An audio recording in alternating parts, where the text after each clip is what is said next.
I grew up believing that if you gave enough of yourself, you could earn love. It was a lesson my parents had quietly instilled in me from a young age, though they never said it outright.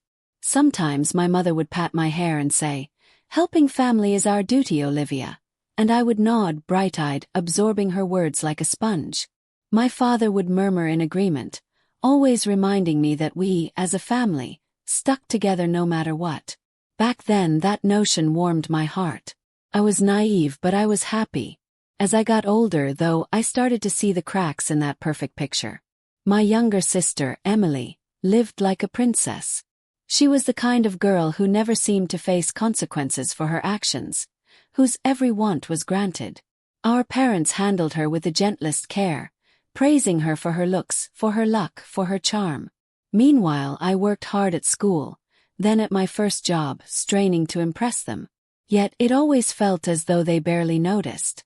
As if my efforts were just normal and expected, while Emily's every step was a cause for celebration. When Emily turned 22, she married an affluent man named Dan, who came from old money and owned properties across the country. My parents nearly burst with pride, gushing to everyone in the neighborhood that Emily was so talented, so incredibly fortunate, a daughter who truly knew how to live. Never mind that Emily had never worked a day in her life. Never mind that she'd simply struck gold by dating a wealthy man who proposed just 4 months after meeting her. In my parents' eyes, Emily was an icon of brilliance, a genius at securing a bright future. And me? I toiled away at my 9-to-5 job, then took on freelance gigs on the weekend. I saved every spare dollar I could, struggling to pay off student loans, car insurance, and rent. Our parents rarely asked Emily to lift a finger. After all, she was already living the dream. Instead, they turned to me. The older child. The reliable one. The one who would definitely pick up the phone no matter how late it rang. One night, I remember my phone buzzing. The screen displayed "Mom," and though I was tired, barely able to keep my eyes open, I answered. Her voice sounded panicked. "Olivia, honey, your father lost his job. We don't know what to do. The bills are piling up and, well, we might lose the house." My heart thumped in my chest. I was living paycheck to paycheck, but this was my mother, my father, my family. There was no way I could turn them away. My words came out in a rush. "Mom, don't worry, I'll help. I'll send you what I can so you can keep the house." The next day, I wired them my first $1,000. It stung to watch my account balance shrink. Yet I convinced myself I was doing the right thing. And so it began. Every time they called, every time they said things were tight, every time they insisted they had no other option, I opened my wallet. Week after week, month after month.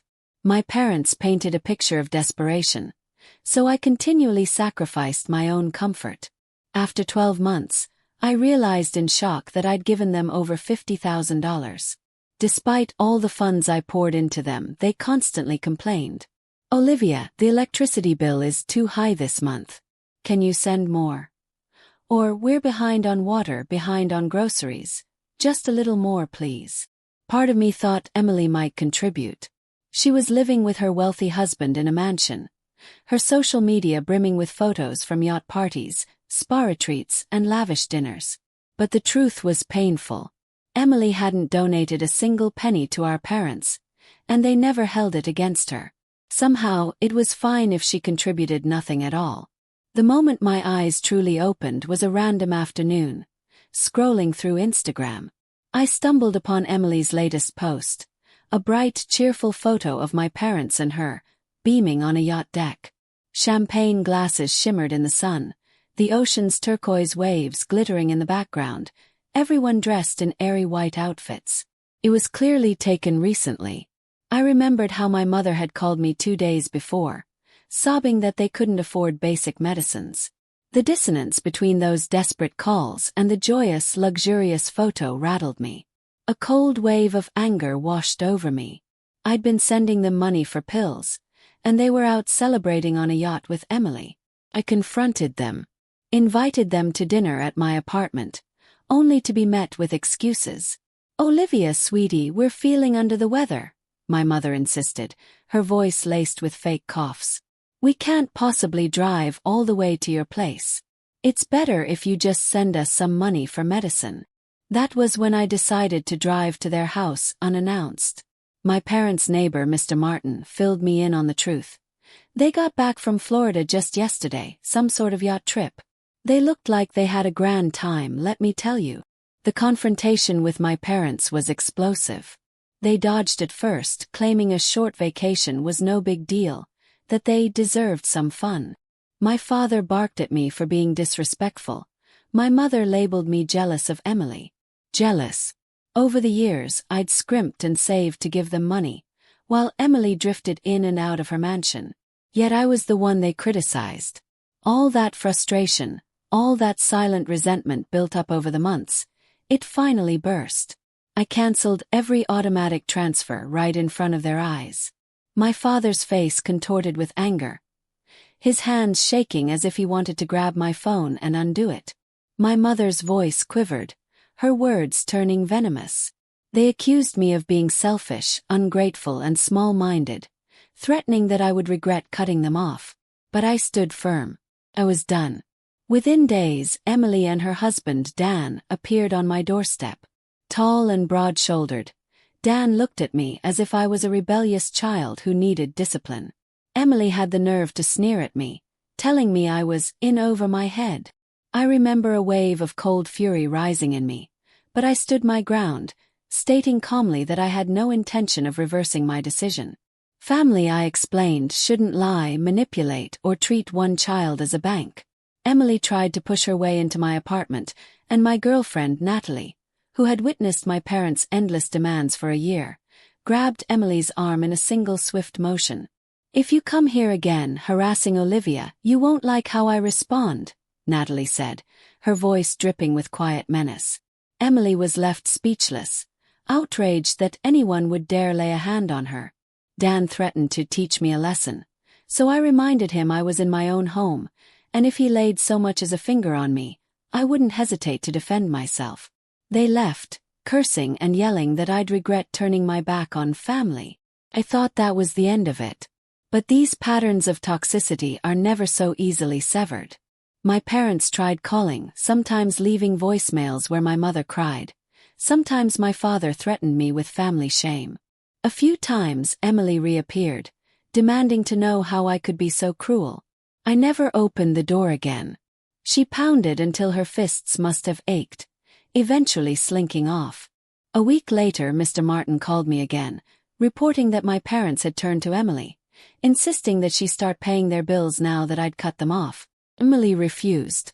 She exploded, shouting that she had no obligation to fund them, that I had been stupid to drain myself. She stormed out too, slamming the door behind her. My parents, so used to being catered to, stood there stunned, abandoned by both daughters in a matter of days. Over the next few months, I heard bits and pieces of their predicament. Without my financial support, they struggled to keep up with their mortgage, taxes, and everyday bills. Emily refused to contribute any money, despite her husband's wealth. Tension rose. My mother phoned me repeatedly, insisting she had changed, begging me to come home. I ignored these calls. One day, though, curiosity got the better of me. Answered. My father's voice echoed through the speaker, but it was not the angry, controlling tone I remembered. It sounded defeated. "Olivia, I'm not calling to ask you for money," he began, as if he knew that would be my first assumption. "Emily is here. She needs help." "Help," I repeated, my anger simmering. "After all this time," he sighed. "Dan kicked her out. He doesn't want her anymore, not after she refused to pay for my bills. She lost her mansion, her social circle, everything." Closed my eyes. The bitterness I felt toward my sister was deeply rooted. She'd mocked me, accused me of jealousy, and even threatened me. Now, stripped of her comfortable lifestyle, she wanted the one person she had belittled to come rescue her. "Dad," I said softly, "it's not my responsibility to pick up her pieces. She doesn't even like me." "It's not that she doesn't like you," he argued. She was used to an easy life, and once Dan found out she had no inheritance or personal funds, He realized Emily wasn't bringing anything to the table. The moment she stopped being valuable, he kicked her out. I let the silence stretch. My father pressed on, his voice laden with regret. Olivia, I know we messed up. We relied on you too much. We idolized Emily's easy fortune. We never saw how hard you worked, how much you sacrificed. I'm sorry. Those words sent a small tremor through my chest. I had wanted an apology for so long. Yet it felt surreal to hear it now, after everything had already crumbled. I murmured, "It's late, Dad. I'll think about it." Hung up. That night I couldn't sleep, replaying his remorseful tone in my head. The next day, I decided to drive to my parents' house, if only to see whether their apology was genuine. When I stepped inside, the familiarity of the place overwhelmed me. A collage of childhood memories, the smell of my mother's cooking, the creak of the old wooden floors under my feet. My mother rushed forward, tears streaming. She tried to hug me, but I stepped back. I couldn't simply let her tears wash everything away. She read the reluctance in my eyes, her face twisting with guilt. "Olivia," she said in a trembling voice, "we treated you terribly. We got used to having your help, and we never showed you how grateful we were." "I'm sorry." I didn't respond right away, my chest tight. My father emerged from the hallway, shoulders slumped, a changed man from the commanding figure I once knew. He opened his mouth as if to speak, then shut it again, his eyes flicking to the floor. Emily was in the living room, sitting on the couch. Her expensive clothes were rumpled, and her hair looked unkempt, like she hadn't slept well in days. Dark circles edged her eyes, which flickered with shame when she saw me. She stood. "Olivia, her voice cracked and she lowered her gaze. "I don't deserve your forgiveness. I know that." I wanted to bite back with anger, to remind her of how she'd scorned me, how she'd called me stupid for paying our parents' bills. But the words wouldn't come. Standing in front of me was a sister I barely recognized. Broken, trembling, stripped of that pompous, confident aura. I folded my arms, trying to remain stoic. "What do you want from me, Emily?" She swallowed hard, tears spilling over her lashes. "I just want to say sorry. Get it now? I see how selfish I was. Dan threw me out like garbage. And I realized, that's exactly what I did to you, in a different way." Silence blanketed the room. I glanced at my parents, who both looked anguished. This was the apology, the remorse, the recognition I had yearned for. Yet I found myself paralyzed, uncertain how to respond. Eventually I sighed, pulling out the chair by the kitchen table to sit. "Fine. Let's talk." Emily's chin quivered, and she nodded gratefully. My mother coaxed us to the dining area, urging me to sit where the sunlight streamed through the dusty windows.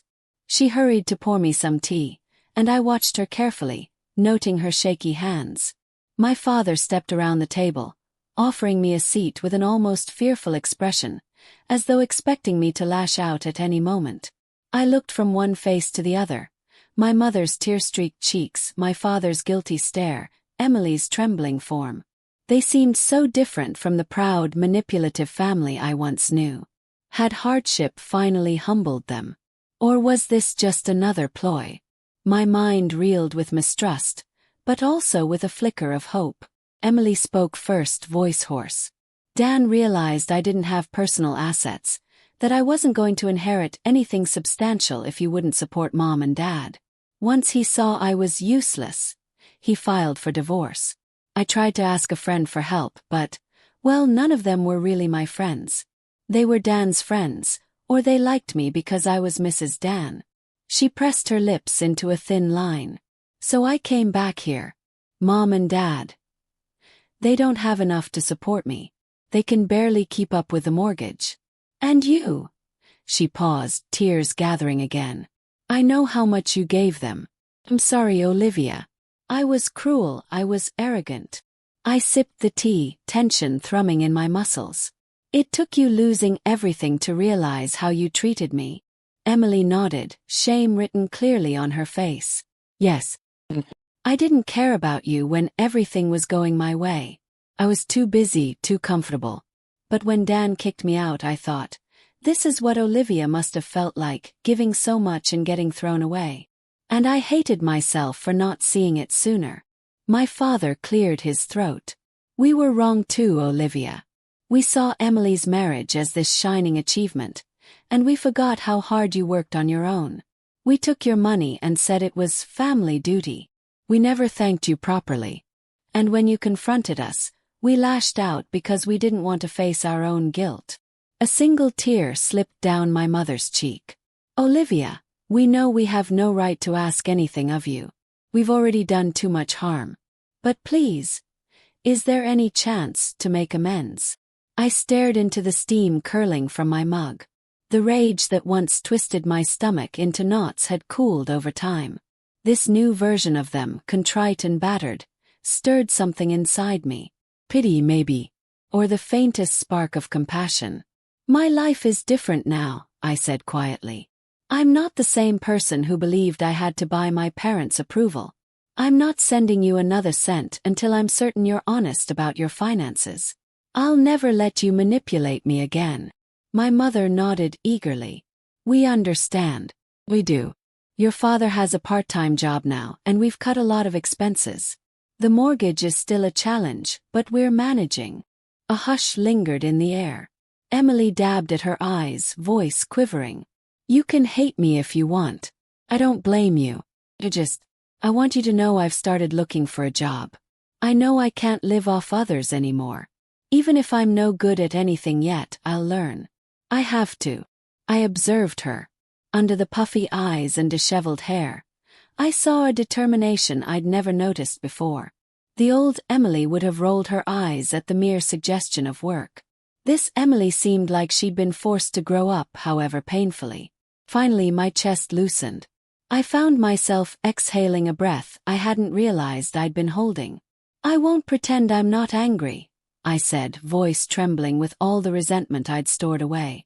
I'm still hurt. But maybe we can try. A step at a time. My father set his hand over mine, a gesture of sincerity. Thank you, he whispered. We won't disappoint you again. It was the first real moment of humility I'd ever witnessed in him, and it made my eyes sting. My mother reached out too, holding my other hand, trembling softly. Emily looked at us, tears in her eyes, lips parted like she wanted to speak, but too overcome to form words. I offered her a small nod, not quite a smile, but something close. That was enough.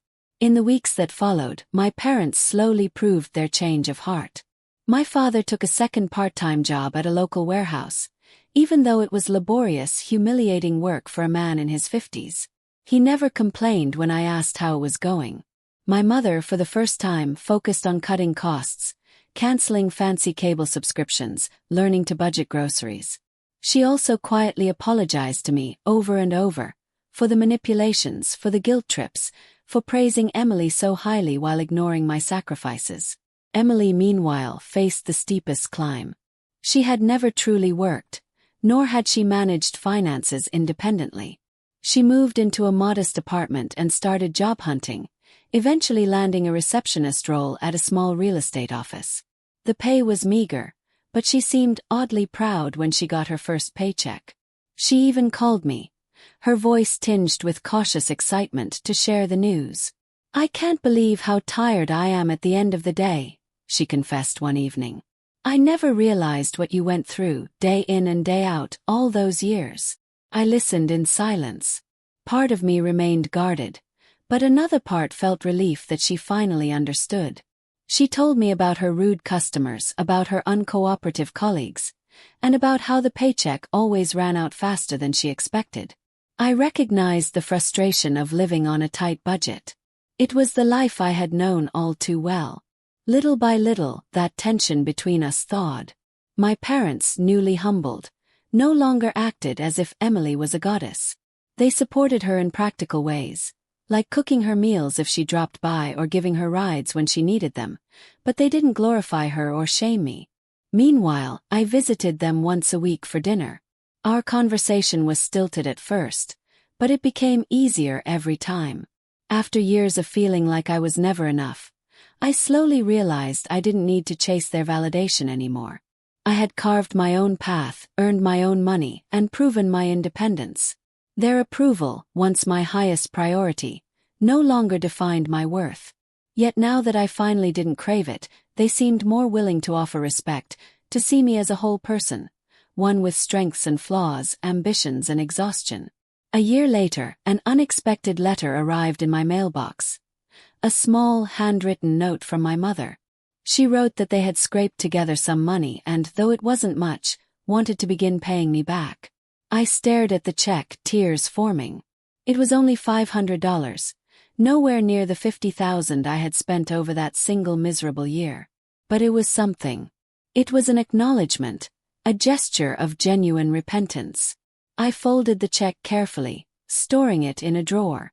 I didn't cash it. Instead, I paid them a visit that weekend. My mother looked anxious, fidgeting with the hem of her dress. I placed the check on the table and gently slid it back toward her. "Use this to keep yourselves comfortable," I said, voice soft. "I don't want you starving or going without medication. When you're stable, when you're truly ready, then pay me back, at whatever pace you can manage.